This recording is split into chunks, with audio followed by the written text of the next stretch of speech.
സിയുടെ exams announce ചെയ്യുമ്പോഴത്തേക്കും syllabus എവിടെ നിന്നാണ് ഡൗൺലോഡ് ചെയ്യുന്നുള്ള ഡൗട്ടുള്ള സ്റ്റുഡൻസിനാണ് ഈ ഒരു വീഡിയോ വരുന്നത്. അപ്പോൾ നിങ്ങൾ ഡയറക്റ്റായിട്ട് ഗൂഗിളിൽ പോയിട്ട് കേരള PSC എന്ന് സെർച്ച് ചെയ്യുക. അപ്പോൾ നിങ്ങൾക്ക് ആദ്യം തന്നെ അതിൻ്റെ സൈറ്റ് കാണിക്കും. സോ അത് ക്ലിക്ക് ചെയ്യുക. കേരള PSC എന്നതിൽ ക്ലിക്ക് ചെയ്യുമ്പോഴത്തേക്കും നിങ്ങൾക്ക് ഈ ഒരു പേജ് ആയിരിക്കും ഓപ്പൺ ചെയ്യുന്നത്. അപ്പോൾ ഇതിൽ തന്നെ നിങ്ങൾക്ക് ഈ കുറച്ച് കളേർഡ് ആയിട്ടുള്ള കോളംസ് കാണാം. അതിൽ ഈ ഒരു blue colour examinations, interview, physical, practical എന്ന് പറഞ്ഞ് കിടക്കുന്ന ആ ഒരു ഓപ്ഷൻ നിങ്ങൾ ക്ലിക്ക് ചെയ്യുക. അപ്പോൾ ക്ലിക്ക് ചെയ്യുമ്പോഴത്തേക്കും വീണ്ടും ഒരു പോർഷനിലോട്ട് നിങ്ങൾ റീഡയറക്റ്റ് ചെയ്യും. ഇവിടെ എക്സാമിനേഷൻസ്, ഇൻ്റർവ്യൂസ്, ഫിസിക്കൽ പ്രോഗ്രാം, ഇങ്ങനെ 3 കാര്യങ്ങളിവിടെ കാണിച്ചിട്ടുണ്ട്. അപ്പോൾ നിങ്ങളിനി ക്ലിക്ക് ചെയ്യേണ്ടത് എക്സാമിനേഷൻസിലാണ്. എക്സാമിനേഷൻ ക്ലിക്ക് ചെയ്യുമ്പോൾ PSC ഓരോ മന്ത് വൈസ് ആയിട്ടുള്ള PDFs റിലീസ് ചെയ്തിട്ടുണ്ടാവും. ഏതൊക്കെ എക്സാംസ് ആണ് വന്നിട്ടുള്ളതെന്നുള്ള. അതായത് ഇപ്പോൾ ഫോർ എക്സാമ്പിൾ നമുക്ക് ഈ ഫസ്റ്റ് കാണുന്ന ഇതിൽ ഡിസംബറിന് വേണ്ടിയിട്ട് കൺഫർമേഷൻ ഇപ്പോൾ കൊടുക്കാൻ വേണ്ടിയിട്ട് നിലവിൽ വന്നിട്ടുള്ള എക്സാംസിൻ്റെ ലിസ്റ്റ് തന്നിട്ടുണ്ടാവും. അപ്പോൾ അത്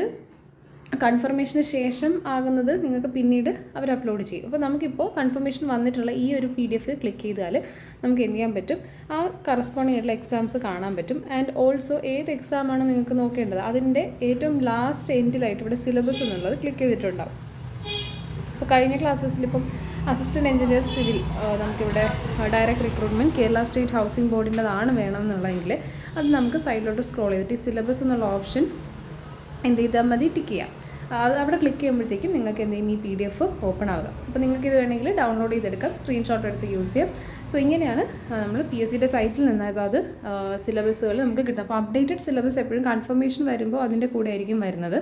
അതുവരെയും പൊതുവെ കുട്ടികൾ പഴയ സിലബസ് വെച്ചാണ് പഠിക്കുന്നത്. അപ്പോൾ പുതിയ സിലബസ് നിങ്ങൾക്ക് അറിയണമെങ്കിൽ കൺഫർമേഷൻ വരുന്ന സമയത്ത് ഈ ഒരു PDF കയറിയാൽ നിങ്ങൾക്ക് അതാത് പോസ്റ്റിൻ്റെ സിലബസ് കിട്ടുന്നുണ്ടാവും.